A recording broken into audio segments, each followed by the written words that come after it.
at lovedreamingbeach.com. Delusion is one hell of a drug. One hell of a drug. Getting caught up in our delusional beliefs, hopes, wishes, dreams, our fantasies that we get so attached to that we start to believe our own shit and fool ourselves. Especially when the delusion is what would be the right thing. Like, if good were to win and the right thing were to happen, at least what we perceive as the good and right thing.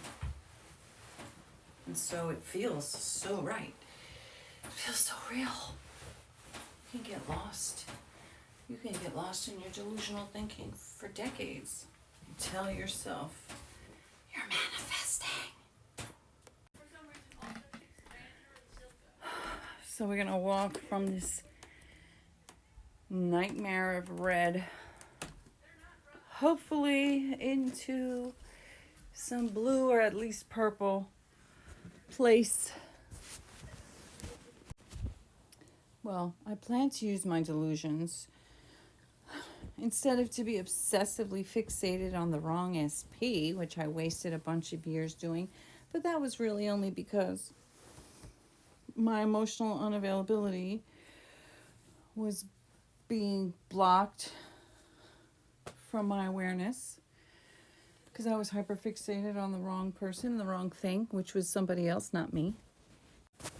And that's true of all of us when we hyperfixate on externals. So I was thinking today, God, there were so many people on YouTube that I've been following, I've been liking their stuff. I've been thinking to myself, gosh darn it, these people are super delusional, like really delusional. They think someone's going to come and save us from this thing that happened today, right? And I kept thinking, well, shit, if something or someone was going to come and save us from this thing happening, wouldn't we not be in this position right now?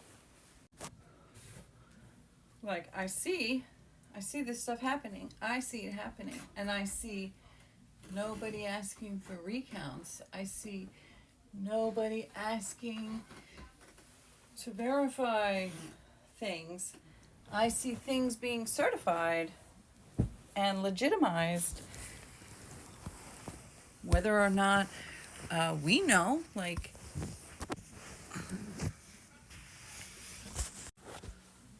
how do I know that it's legitimate? How do I know that that result was the actual result? I don't. I just have to trust my government.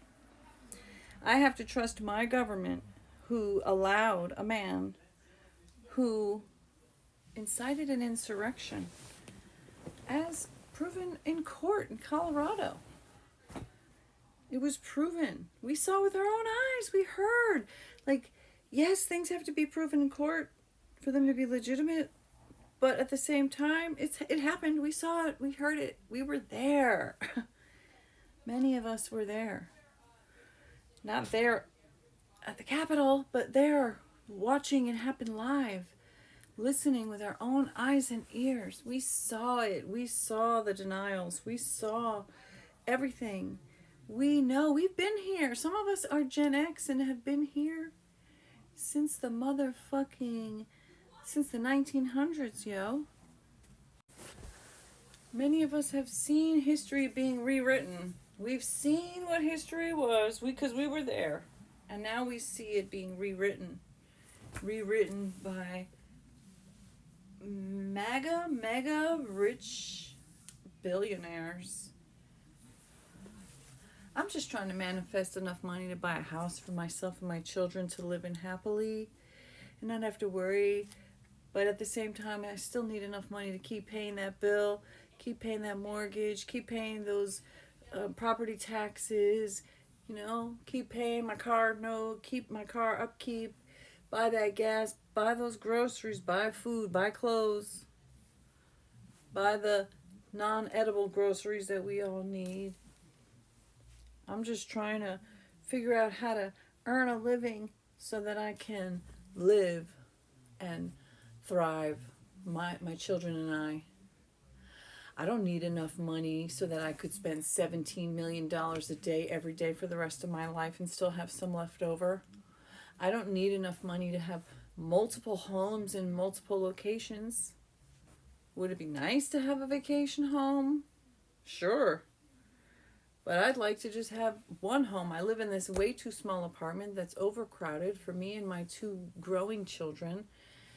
And it stifles your ability to thrive when everything is packed in together. And then there's people who have more than they could spend in 100 lifetimes still wanting more. They want to take everything. Then, did y'all guys see what Leon did? Sure made it look like he was hailing to Schmittler, right?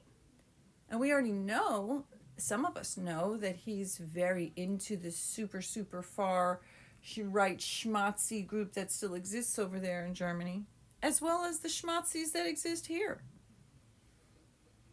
His BFF, Trumpty Dump, is literally Schmittler 2.0. So,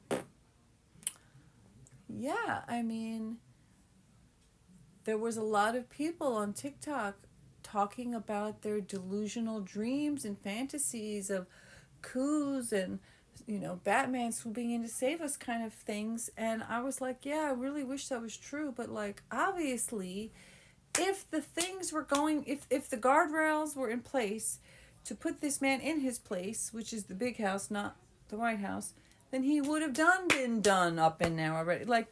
Merrick Garland had 4 years to get this done, and he let it slip through the fingers because he had never had any intention of holding this man accountable. And when people say things like, I respect the office, that's such absolute crap, because if you actually respected the office, then you would hold anyone who would take that office accountable to a character that would not allow a fucking felon, rapist person to take office. If you actually respected the office, then you would not allow that criminal to supposedly hold the office. Just like Michael Steele said, if you actually respect this, if you honor it, then what about what about honoring me? What about respect for me? What about how this is supposed to be a two-way street of respect, not bowing down to a dictator? But anyway, if the system was going to actually hold these truths to be self-evident and hold these people accountable, then we would have never been here in the first place. I mean, yeah, it's very cool to try to imagine some kind of 11th hour, 11 and 59 minutes hour swoop in and save, but it literally didn't happen. I thought maybe the day of the certification there'd be objections. Nope. Swoop, doop, doop, doop. No objection. People thought today would be the day. But nope, swoop, doop, doop. Not only did nobody object, they were literally there, glad-handing him, applauding him, and bowing down and kissing his fucking ring in his ass. So, you know what? All I can do is to say, well, I'm going to use my delusions to try to continue to be as happy as I can in my life. Try to manifest an income and just, allow myself to hold on hope that there's a chance to be happy and joyous before I die, because guess what? We all will eventually die. Nobody gets out of this alive, but we do want to thrive and have the best chance of the happiness that we can have, and hopefully many decades to come of a thriving life. But yeah, delusion is a hell of a drug, and it can sure take you down a very sad path that just leaves you wrecked when you wake up to the cold hard reality smack in the face. catlovedreamingpeach.com